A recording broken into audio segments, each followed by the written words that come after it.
plans. We give you a lot of choices. By selecting certain floor plans, they're just easier to build. And you couple that with our great lot selection in all different areas. People do not want to be married to their house payment. They want to get a nice house with nice finishes in a great area for an affordable price. And that's what Remington Homes are all about.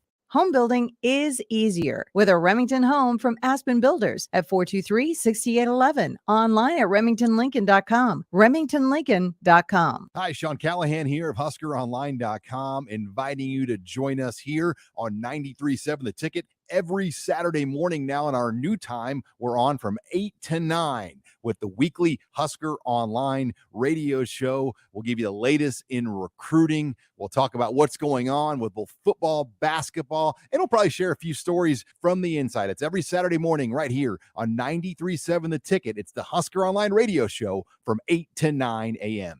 This is Lincoln's home for sports talk on the FM dial. The home of Kansas City Royals baseball. KNTK FM Firth, 93.7 The Ticket. Live from the 93.7 The Ticket studios in the heart of Lincoln, America.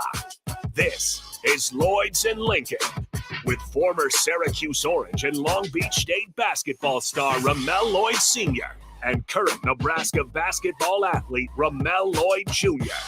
on 93.7 The Ticket and theticketfm.com. Here are your hosts, Ramel Sr. and Ramel Jr. All right, welcome back into Ticket Weekends. I am Harrison Arns pushing the ones and twos. We got Ramel Lloyd Sr. in here, the host as always. No Ramel Lloyd Jr. He's got some basketball shoot-around going on right now. Hopefully we can get him in later, but if not, obviously his priorities are obvious and what he needs to be working on. So nonetheless, good to have Ramel Lloyd Sr. in here as always. And we bring in special guest Jason Hart, head coach of the G League Ignite, brought to you by VIP Line. Brought to you by Aloe Fiber, where you understand the importance of exceptional service with local heart. So again, shout out to Aloe for all the great work they do here in Lincoln. But we bring in Jason Hart. Jason, how's it going, man? Good, man. How you doing?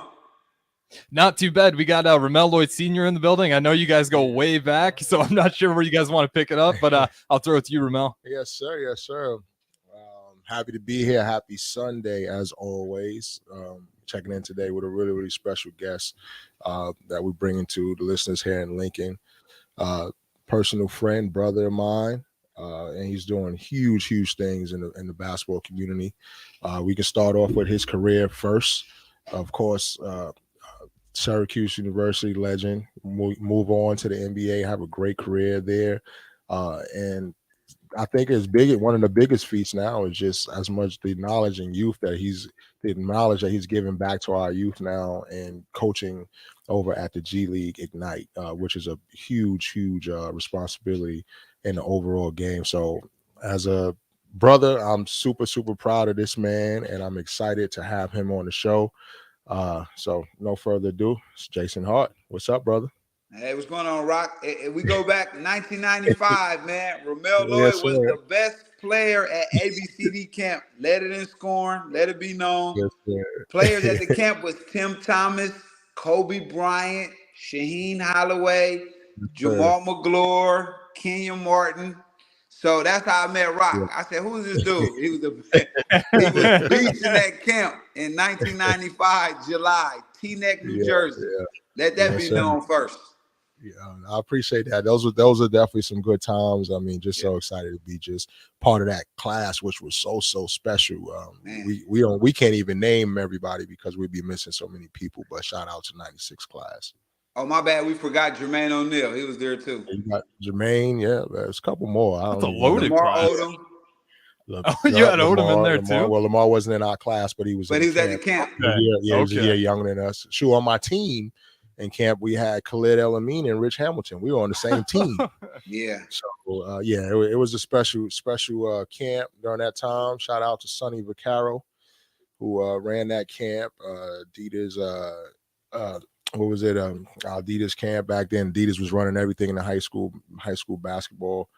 But let's fast forward here to the future a little bit on the show, Jay. We've been talking a lot about international basketball versus, our young guys here coming up. And, of course, with all of the guys in the NBA that's top players in our league are like European or from other places. So the question that we had over here was, what's the difference? You're like right hands on with this. So what's the difference between those young guys and our young guys in the development, and who's better at this point? Well, right now, I mean, that's a good question. It's honest. I mean, right now, the European players in the NBA, the elite ones, they are better. I mean, if you look at Joel Embiid, Giannis, Luka, just those top three alone, man, we got to play catch up. And I think the main thing is their basketball training and tutelage start. I want to say it starts younger, but their school system is different from ours. Our kids, we grow up going to school 8-9 hours a day. They grow up and probably finish middle school, then become pros quicker. So Yeah. when you become a pro quicker, you get to work on your craft for a longer period of time earlier. And so I think that's why they have an advantage on us. Tony Parker, one of my teammates, former teammates, he started playing pro at 15 years old. And so while me and you was in class, Rock, Yeah. he was developing his game. And Yeah. so by the time they get to the pros, they already in play pro basketball. So I think they got a more of an advantage because they don't have a college system like we do. Yeah. I agree. That was kind of what we was talking about a little bit. And I remember when Tony had came out, I think that was my year coming out. We had workout down in Charlotte. Tony Parker was there. That was my first time meeting him. He just looked like a little kid and had no clue what he was going to turn out to be from that workout. But yeah, shout out Tony Parker. But yeah, we talked a lot about that here on the show. But what's the difference between, is there still, when we were coming up, we thought European guys were what we would call kind of soft, non-athletic, things of that nature. Is that changing as well? Or are there, is that just a stereotype, or is that something that you see changing with them becoming better players? Well, when me and you was coming up, you're right. The term soft did go at European players because they played a different style and brand. But Yeah. now if you look at FIBA basketball, it's more physical than the NBA basketball. And so I just think that the game has grown so much, Rock, that the skill level has caught up. I mean, we're even now as far as skill. So now we got to worry about like the country of Africa, catching up as well. So we just got to stay, doing diligent. We still run basketball, but Jokic, he's the king of basketball right now. So we got to get in the gym. We got to get work to do. Yeah, that's weird to say. I do wonder, and Hart, I'm curious what you think about this, because we were talking about, some of these European players having the edge by kind of playing that pro style earlier, getting there, whether it's 15, 16, 17.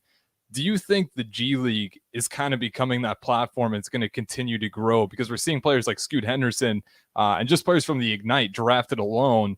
Do you think we're going to see more talented players continue to go to the G League as opposed to spending the time in college, and that's going to develop to a more pro style, ready to go to the NBA kind of player? Well, it's always going to be college is going to always rule first, because at the end of the day, you have way more options. It's over 300 schools to play basketball at, so it's always going to be king. But the G League is just options for European talents and other nations, as well as top high school kids. And then NBA owners use the G League for their first round picks to develop, just kind of like the baseball system. So they're going to have that. But you will see more international prospects coming to Ignite. I have 3 on my team this year, and they're all slated to be drafted in the top 20. And so they're coming from pro to pro. They don't want to go back to college, or not back. They don't want to go to college and get put in that box. So they want to come play professional. And then the scouts judge them at an early age on the professional level, so they get the benefit of the doubt over our college kids. Yeah. So then when it comes to coaching, those players on that team, I'd imagine that being the head coach of a team like that roster, a lot of those guys' goal is to get to that next level. So what is kind of the challenge of constructing that roster and kind of delegating, who's playing what minutes and getting guys ready to make that jump? Well, my boss, Sharif Abdur-Rahim, who's a basketball mind, he helps construct the roster. Rod Strickland, who Rock knows, he was with us before. He was doing the roster as well. And so we basically recruit like a college, but we recruit and we don't put players on top of each other. It's a development. Ignite is a development program. So we're playing 50 physical games. So everybody's not playing a full 50. So it's not about having to play 50 games, 30 minutes. The scouts need to see 25 to 30 games, but they need to see that you know how to play the NBA style. So although we have more prospects this year than normal, nobody's going to play 50 games. It's just too much wear and tear on their body. So it may be 3 games you may play and then 2 you may sit just because your load management of your body. So I don't worry about that part. And then about divvying the minutes and all that, every player that comes to Ignite wants to be a pro. So we got to get you to where Steve Kerr wants to draft you. So you got to start doing the things that they want to see, not what you like to do. Is what they and how they going to draft you. So we got to get to that part of your game. And for the most part, I've had a good time, and we've had some great dialogue with our players. No, yeah, that's outstanding. That development. Now, Jay, you're turning into what they would call like a developmental guru. Just with you being in this position. I mean, I've known you and your coaching, even when you go back to the Taft days in high school, all the way into now, and your whole thing has been development. It's a coach's, a player's coach sort of sense. Can you tell us just a little bit more about the 3 young men that you had drafted this year and what their process was like first coming into the G League, maybe some of the struggles that they had, maybe some of the things that you need to develop them and to where they are now? So the first prospect was Scoot Henderson. He came to the program last season at 17 years old. He was a young man out of Atlanta who was just like a super focused but talented guy. I think when you mix those two, you get dynamite with what he was.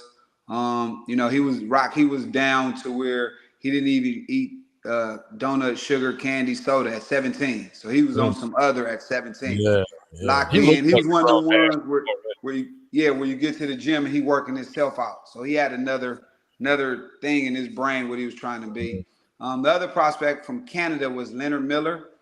He was the 33rd pick, 6'10", small forward, power forward. Had to learn how to play that position. He had never played the big before in high school. He was a point guard. So we had to convince him through relationship that this is what can get you drafted. And he bought into it. I thought he went a little low at 33, but he had a really good summer league and he signed, a guaranteed contract. So I'm happy for him. CD Sissoko, that was my 18-year-old from France, 6'7", small forward, shooting guard. He was a 44th pick from France, played on the U18 France team, been playing pro ball since he was 15. Another big wing guard. He passes it better than he shoots, but again, since he's only 18, those scouts give those guys the benefit of the doubt. And he played the whole season at 18, so he got drafted to the Spurs, a team that loves international players. And then the 49th pick was Mojave King from Australia. He was one that was better than Josh Giddey, Dyson Daniels, all those guys when he was younger. And so what happened with him, he stayed and played pro ball in Australia, got caught up on the team to where they was playing the older guys. And so his stock dropped. He came to Ignite, played, did a really good job, showcased what he can do. And he didn't even start and was a 49th pick. So it's not always about starting. I know everybody want to start. You just got to show these people what you can do. And so this was the first year where Ignite won 4 for 4. And I said 3. Excuse me, 4. That's even more impressive. Yeah, we won 4 for 4, and that was really something I was proud of because everybody got a chance to have their dreams come true. Oh, that's outstanding. That's outstanding. That's good that you mentioned the age thing because that's kind of what I want to move into next. Now that there are so many different opportunities for young guys to come out and showcase their stuff at a pro level, let's compare that to college now, where the college game now is becoming older with the transfer portal and coaches, getting guys that has experience to help them win games versus the younger guys that may be in the long run better players and the pros. So how does that affect? How does that affect the scouting and pros and moving forward? How do they value that? Like, if you know what I'm saying? The question is basically like, you got young guys playing in college. They probably won't play as much or so because they got older guys ahead of them, but they're still talented down the line. Like, does that affect their scouting? What do you suggest for that? And by the way, Jason has a young son as well. We're gonna go into that too. That's in college, so we all kind of going through this whole thing together. But, yeah. Well, you know what? College is becoming older because the ADs don't have patience no more with coaches, so it's a trickle down effect. So if the AD doesn't have patience with a coach about winning and development, then the portal becomes the safe haven to not have to teach right away, right? It used to be like we would teach our young guys, they would get better from freshman to sophomore, junior, senior.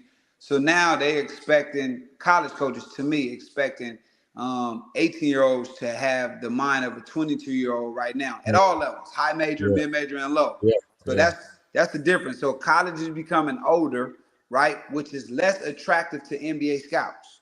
Exactly. That was the next question that it's less attractive, but for a college coach, he can win. He probably will win because he got 25-year-olds and 26-year-olds who's playing, but that's just suited for the college coach so he can keep his job, which I get, it's a business. But it does nothing for the young talent. Now, Rock, you still can get drafted as a senior. You just got to be really good, a la Jaime Jaquez, UCLA. Absolutely. So when he went to his workouts, he just dominated. And then they went back and looked at his film and seen that it matched. So he snuck into the first round as a senior. But he was only one. That's only one. He was only one. So basically, are scouts able to pick out and distinguish a young player that's in college that's possibly not getting as many minutes, possibly not a major part of their team, but can you see their talent and still say, hey, this guy's a pro, we're interested in development in our program moving forward in the NBA? Or is it making it harder being at the minutes or less and the roles or less for these young guys? This young man, Peyton Watson. Yes, went sir. to UCLA with a high name, a high NBA grade, didn't get a chance to play, probably wasn't ready, but the NBA scouts knew that he was a talent. And so he was more like a grab and stash for Denver. They didn't send him overseas. They sent him to the G League. He developed, played summer league this summer, averaged 18, 19. So now he's part of their future. So they can see it. It's just if one of these GMs, Calvin Booth, who was a former player, took him and knew the plan for him. And so that still happens as well. And it was because he had a brand and a name prior to UCLA. Although he didn't play, they knew the talent. They drafted him anyway. Yeah, that's an amazing story. Shout out to Peyton Watson and his family. They're from Long Beach. I've been knowing Peyton since he was a young kid. He's played in my program, and we'll have him. We're going to work on getting him on the show, him and his dad at some point. Or something for our fans here. But let's move on to young Jay.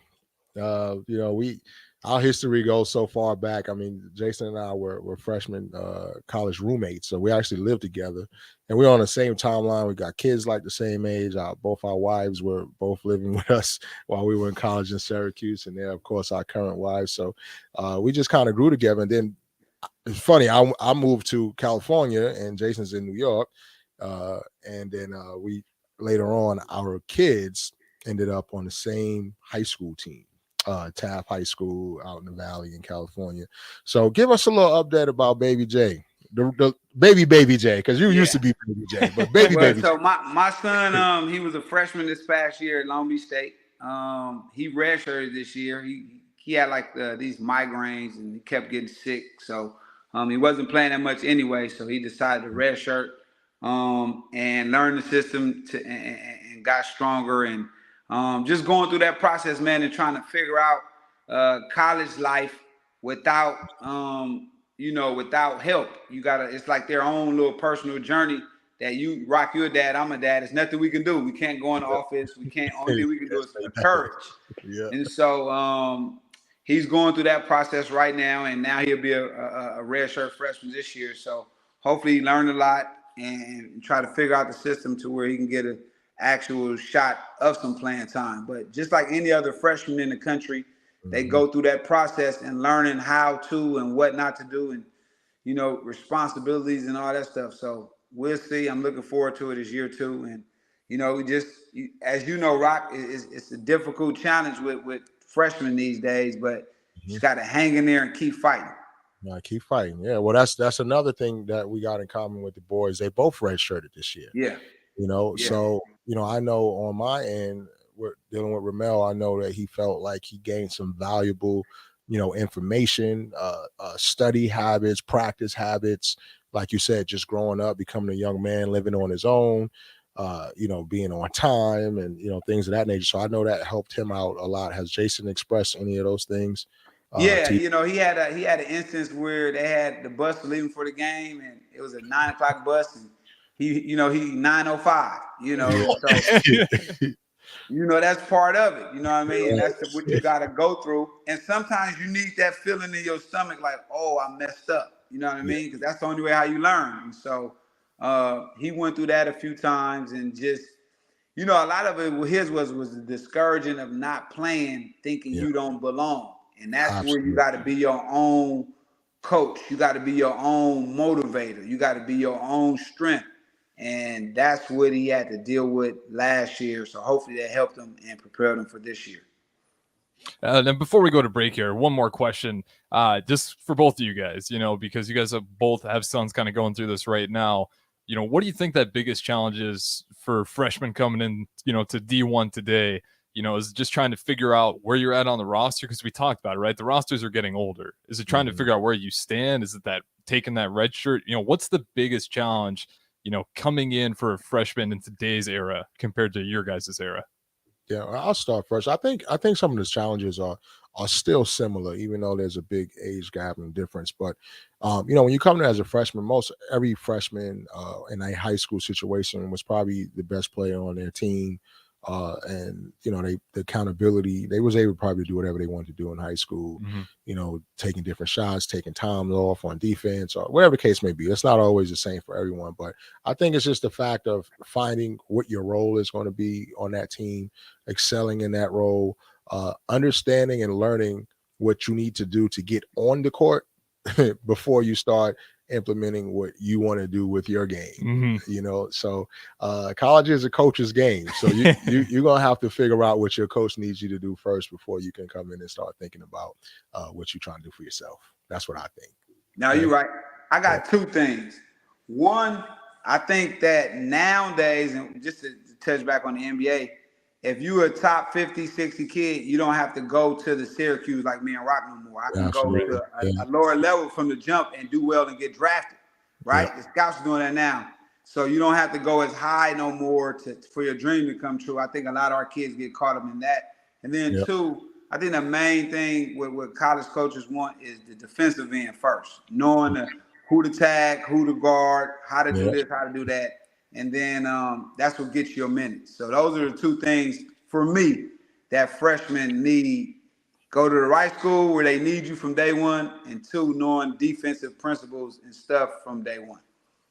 Yeah, absolutely. We'll throw it to break here, but I think that's absolutely true. Those two-way players, that's always going to go away. If you can shoot the three ball and you can play defense, you can typically find a spot. Yeah, shot. It's a shot for there. We'll go ahead and throw it to break. This is Lloyds in Lincoln. I got Ramel Lloyds Sr., the host of the show, across the table. I'm Harrison Arns, pushing the ones and twos. We got special guest, head coach of the G League Ignite, Jason Hart, in here as well. We'll throw it to break and catch you guys on the other side. Yes, sir. You've driven by GE Landscape Supply countless Big Rock. Thank you, dog. 6701 Cornhusker Highway. Now it's time to stop in. GE Landscape Supply sells to homeowners and contractors with a vast selection of landscaping and construction materials. They sell in bulk to save you money, and you can buy anything from a 5-gallon bucket to a semi-load. And don't forget, they deliver anywhere. Stop by 6701 Cornhusker Highway from 7 a.m. to 6 p.m. Monday to Friday and 7 a.m. to 4 p.m. on Saturdays. Go to GELandscapeSupply.com for more info or call 402-467-1627. Introducing the Planet Fitness Guide to getting that post-workout glow. Step 1, what's your why? More epic energy? Better sleep? Blow off steam? Step 2, join Planet Fitness for just $10 a month and get moving. Go cardio crazy in our clean and spacious clubs, or get down with some dumbbells and strength equipment. Step 3, bask in that post-workout glow. Join Planet Fitness today for just $10 a month. It's glow time. See Club for details. When you're high, you feel different. You think different, you talk different, you draw different, you listen to music different, but you probably knew that. Problem is, you also drive different, and not in a good way. That's why driving high is illegal everywhere. So if you're high, just don't drive. Make a plan to get a sober ride. Because if you feel different, you drive different. Brought to you by NHTSA and the Ad Council. This is how we do every day. We be grinding, and if you wanna come and text us, if you love them enough to turn off your music and pretend like their music is your music, this is Mommy's jam. then surely you'll check nhtsa.gov/the right seat to make sure they're in the right car seat. Let's play it again. Check today at nhtsa.gov/the right seat. Brought to you by the National Highway Traffic Safety Administration and the Ad Council. Sometimes I just cannot believe all the storms we've gone through here. I can only hope that we'll be able to leave this house to you one day, baby. You're our legacy. Planning for these disasters will make sure we're safe, and is the best way to protect that legacy. Protect your legacy. Visit ready.gov/plan for the tools and tips you need to start your emergency preparedness plan today. Brought to you by FEMA and the Ad Council. Okay, kids, Dad's gonna teach you how to dance. First, spread your feet apart and pump your knee, nod your head, shake your hips, and bite your lip ever so slightly. Now, with one hand in the air, point at people with the other hand. I call that the rock star. Dance like a dad. It's a great way to make a moment with your kids. Now, make a face like it just smells something bad. Visit fatherhood.gov. Brought to you by the U.S. Department of Health and Human Services and the Ad Council. It's a new era for Nebraska football with a new head coach. Gear up for the season with 93.7 The Ticket's coverage of Big Ten Media Days. Live from Lucas Oil Stadium in Indianapolis on July 26th and 27th. Jay Foreman, Amon Green, Vershawn Jackson, Terrell Farley, Derek Pearson, Steve Sipple, and Jake Sorensen will be in Indy for our shows on Wednesday and Thursday. Coverage of Big Ten Media Days is brought to you by Ben Bleicher of Professional Realty Group of BHHS Ambassador Real Estate, Gary Michaels Clothiers, Warhorse Gaming, A1 Automotive, and the 1890 Initiative. Hey guys, Jake Sorensen here from Early Break, and on behalf of the entire 93.7 The Ticket team, we are excited to announce this fall we are teaming up with Husker Extra for the Big Red Brunch. We'll have big names from now and the past from Husker sports, and that all starts on Wednesday, August 9th for the Big Red Brunch Golf Scramble at Tiburon Golf Club in Gretna. Sign up to play today at omaha.com and find the Big Red Brunch tab. You won't want to miss this on August 9th at Tiburon in Gretna. If you came across someone struggling with hunger, how would you recognize them? By their clothes, their age, the way they speak. Hunger can be hard to recognize. Learn why at IamHungerInAmerica.org. Brought to you by Feeding America, 200 Food Bank Strong, and the Ad Council. You're listening to Lloyds in Lincoln with your hosts, Ramel Lloyd Sr. and Ramel Lloyd Jr.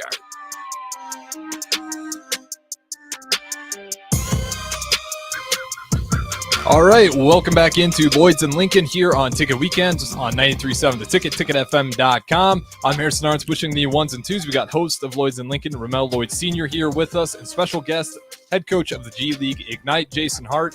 And again, he's brought to you on the Allo VIP line, brought to you by Allo Fiber, where we understand the importance of exceptional service with local heart. So again, shout out to Allo for sponsoring us.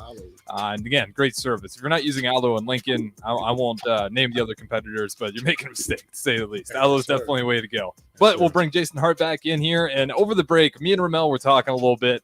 We're just impressed with Scoot Henderson overall. And I'm really curious kind of what your experience with him was like, because the Summer League, I don't want to get too far ahead of myself because you don't want to take 2 games from the Summer League and just kind of run with it. But what I saw in that short amount of time is it looks like he can pretty much go around anyone. He's built like a man already, kind of coming in there. You notice that right away was his build, but he plays with pace as well, but not out of control. I don't want to say he got like CP3, but almost facets of his game, despite being that big already, definitely plays with a bit of control. So I just kind of want to ask, What was your experience like coaching Scoot Henderson, and was there anything that just jumped out about you right away? Well, he has a elite level athleticism. To be that young, he was built like that at 17. So for me, to be that young and being able to contribute at the pro level, and his first couple of games in the G League before he got into the scouting report, he had like 30 and 31. But it was that and his level of focus and his maturity. But a lot of people forget, like as the draft process went on before the draft, Brandon Miller and Victor Wembanyama. But Scoot had been playing pro ball for 2 years. And so what we preach at Ignite, what I preach is one of my methods is it doesn't matter the number on the left side of your name where you get drafted. It's a matter if you're going to be ready when you get there. And so his 2 years in playing pro ball, I guarantee like in 3 years when those guys get those max contracts, he'll be up there with those guys as well. So went to the right fit. I'm a point guard. He went from my hands right to Chauncey Billups.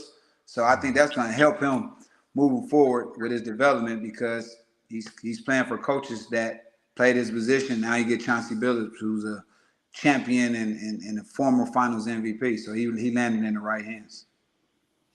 Absolutely. And then the next guy that I want to get into before we kind of go back to some of you guys' past is Leonard Miller. We talked about him a little bit before. 6'10" man out of Canada, international game, power forward, small forward is kind of where the mold you had to kind of place him in. What was that development of a guy like that? Because you said it took a little bit to kind of get him to necessarily move to those positions so he gets to the next level. But what did you see in him, and what made that move make sense? Like if you're going to get to the next level, let's put you in the small forward, power forward position. Yeah, well, in high school, he played point guard. And so, I don't know if the NBA is going to draft you a point guard. And so, what I was when I mentioned earlier was relationship building. Like, I'm not coaching these young men as if I was Phil Jackson and they are who they are. It's like we got to build a real relationship, a bond, and we communicate as like we're friends and I'm big brother, you little brother. So it's not like you got to do this. It's you trust me and understand. And so that's how we had him get the switch from point guard to small forward, power forward, because that's where you're going to get drafted at. And I think with his guard skills, being that he's that tall, it can translate when he rebounds. And so I just told him, if you want to push the ball up the court, I don't have no problem. Just get every rebound. And so he averaged 12 rebounds. And him averaging the rebounds is what got him drafted. Absolutely. And then real quick before, one last question about your G League players, one more about Scoot Henderson, because he's going to have some chances for spotlight. And the reason I'm asking about him is because he's going to have a pretty clear road to get some playing time. On the Portland Trailblazers, what are you expecting for him that's going to stick right away? That's something that he can enter into the NBA today, and that skill's already polished enough that we're going to see that game 1, game 2, game 3. Well, explosiveness and speed, 2 things you can't teach. So he has an ability to get by who's in front of him. And that's a high level asset for NBA because when he gets by, he can collapse the defense and kick out for shots. So he can do that constantly. And that's one thing he can do. Yeah, absolutely. I'm excited to see it. I think that the Rookie of the Year race overall is just going to be incredible. Because Harrison's a big fan over. He's a fan of Scoot. I think probably end up being the better player in this draft over the long haul. We talked about it over the break, but there's a lot of hype for Victor Wembanyama. But when I sat down to watch it and got to see Scoot Henderson firsthand, I had to do a little bit of reevaluation. I'm like, okay, who's this guy? And when he's going to be, I'll say it this way: the Portland Trailblazers, that's going to be a league pass team, to say the least. Yeah, that's where I'm at with them. Well, they got some great young talent up there too to go along with them. It's going to be fun. Both of those guys, obviously the first 2 top picks, are extremely talented and unique in their own right, in their own way. And they're both going to be special, in my opinion, moving down the line. But we talked a little bit about some of the guys that you coached, Jay, and the G League, but we kind of skipped the whole deal because look, we only got an hour in the show. I know, me and Jay's gonna be over here talking. This show could be 2 days long. But I just kind of want to go back a little bit because we talked about you as a coach and how you built yourself up as a developer of young talent.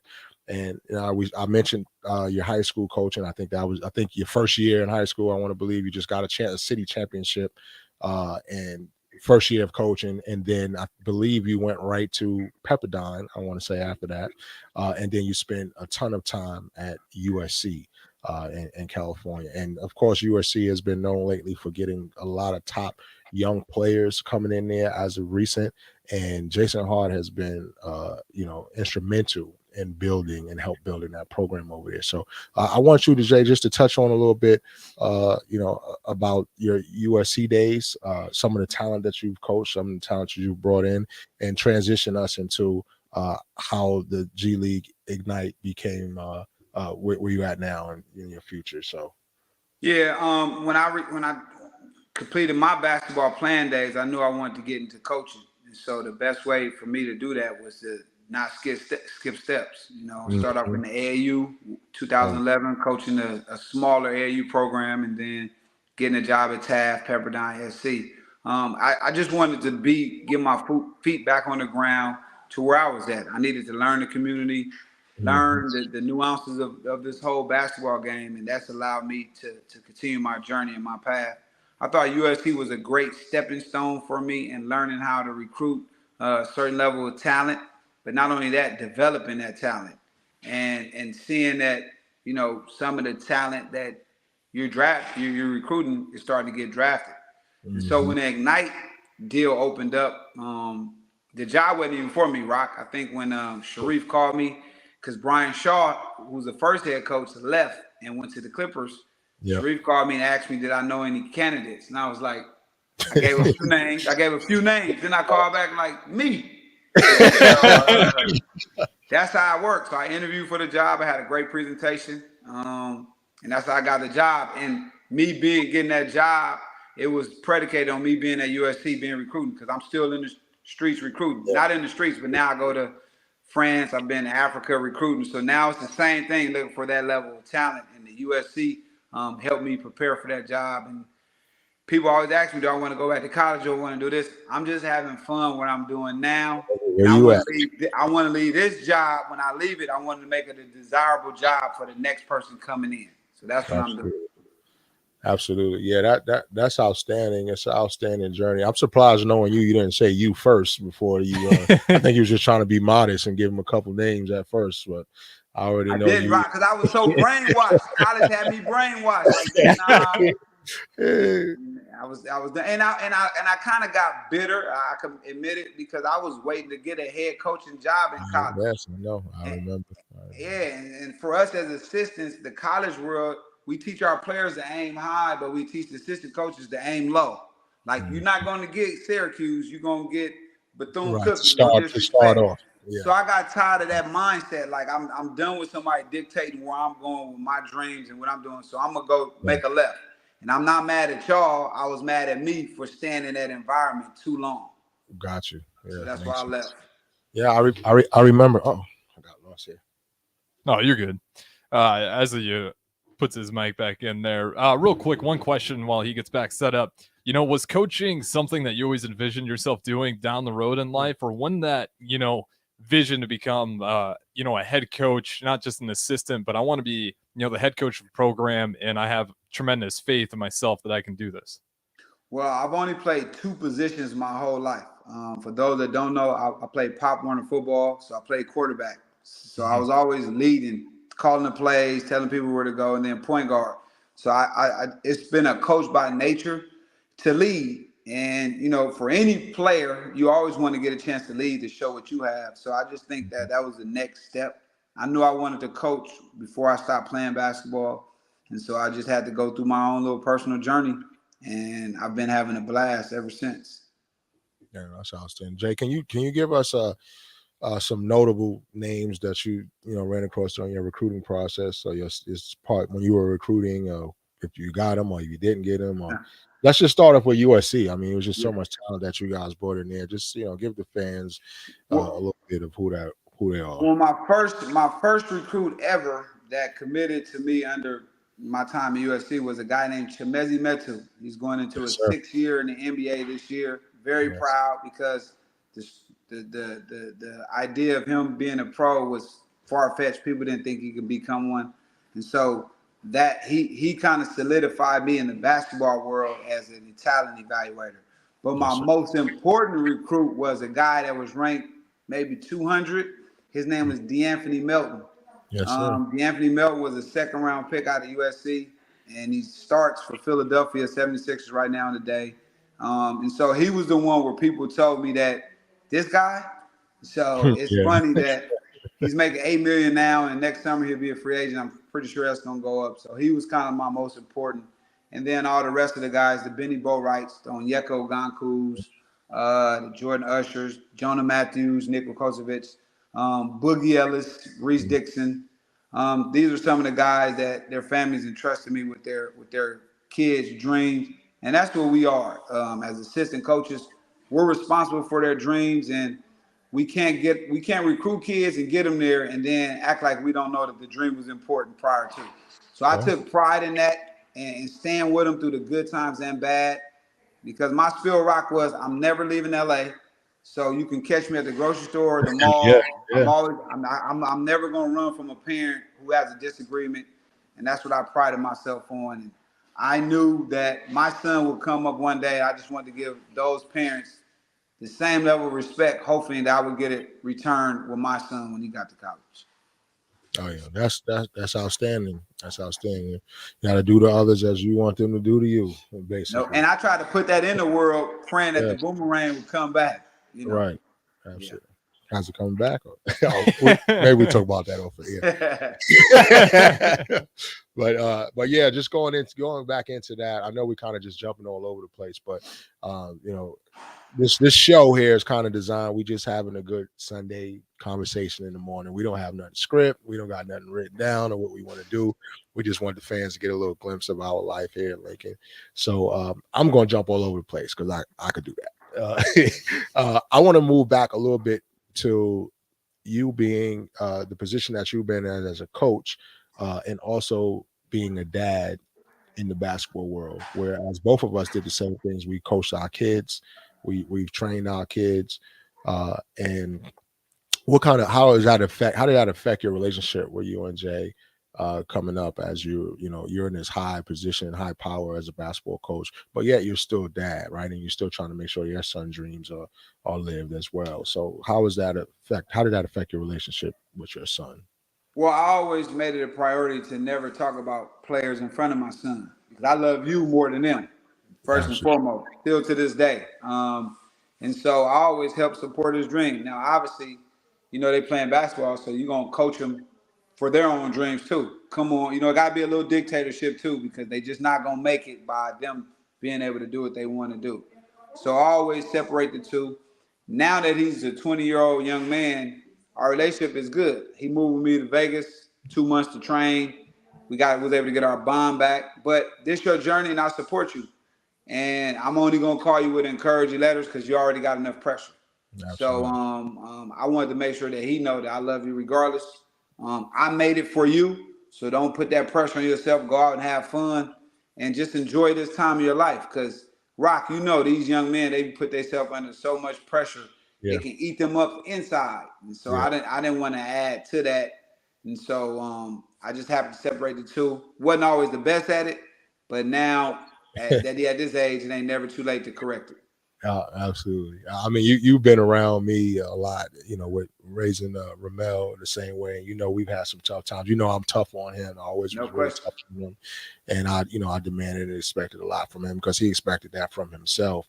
So at a young age, like Ramel would tell you as well, it was times where, we beefing and we fighting and all of that stuff. But like you just said, that now that they're young men, like now it's just, I'm all here for encouragement. Like, I'm your dad. I love you no matter what.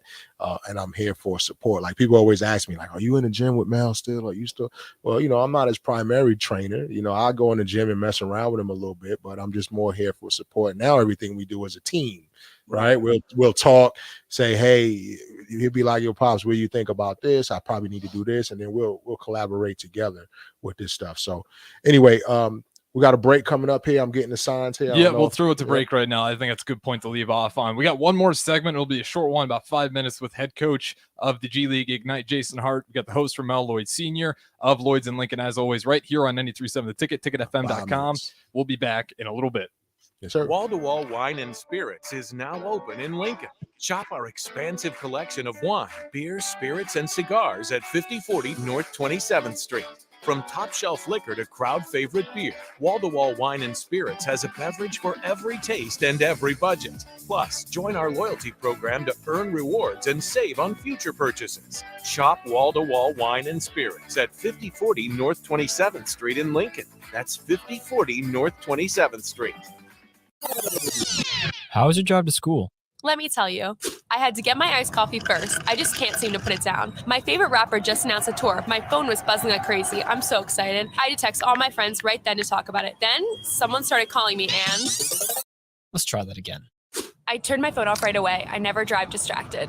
Visit StopTextStopWrecks.org. A message brought to you by the National Highway Traffic Safety Administration, Project Yellow Light, and the Ad Council. It's a new era for Nebraska football with a new head coach. Gear up for the season with 93.7 The Ticket's coverage of Big Ten Media Days. Live from Lucas Oil Stadium in Indianapolis on July 26th and 27th. Jay Foreman, Amon Green, Vershawn Jackson, Terrell Farley, Derek Pearson, Steve Sipple, and Jake Sorensen will be in Indy for our shows on Wednesday and Thursday. Coverage of Big Ten Media Days is brought to you by Ben Bleicher, a professional realty group of BHHS Ambassador Real Estate, Gary Michaels Clothiers, Warhorse Gaming, A1 Automotive, and the 1890 Initiative. This is your captain. We are going to be experiencing some slight turbulence. Please fasten your... Oh, hold on. Just got a video of my cat. Imagine the pilot of an airplane was as confident as you are texting and driving. Seems kind of crazy when you put it like that. Visit StopTextStopWrecks.org. A message brought to you by the National Highway Traffic Safety Administration, Project Yellow Light, and the Ad Council. Okay, kids, Dad's gonna teach you how to dance. First, spread your feet apart. Then, pump your knee, nod your head, shake your hips, and bite your lip ever so slightly. Now, with one hand in the air, point at people with the other hand. I call that the rock star. Dance like a dad. It's a great way to make a moment with your kids. Now, make a face like it just smells something bad. Visit fatherhood.gov. Brought to you by the U.S. Department of Health and Human Services and the Ad Council. Well, I'm an interior designer. A lot of builders don't have designers on staff. I'm included with our Aspen package and can make your home more custom to your taste, your needs, and your wants. Rachel's our interior designer at Aspen Builders. She's one of the reasons that makes us really good at what we do. I'm Bob Benish, and we absolutely love how Rachel takes care of our clients. I think the biggest challenge with building is a lot of clients are worried about all the choices. When they come in, they kind of have a deer in the headlights look. I like to ask people at the end, so what did you think? And usually they pause and they say, you know, you really broke it up, kept it simple. We just did one meeting at a time, so I wasn't looking at all the decisions I had to make. I had plenty of time to decide things. You walked me through it all. It made it simple. Make your dream a reality and call Aspen Builders at 423-6811. Online at aspenbuildersinc.com. Your dream home is waiting at Aspen Builders. You're listening to Lloyds in Lincoln with your hosts, Ramel Lloyd Sr. and Ramel Lloyd Jr.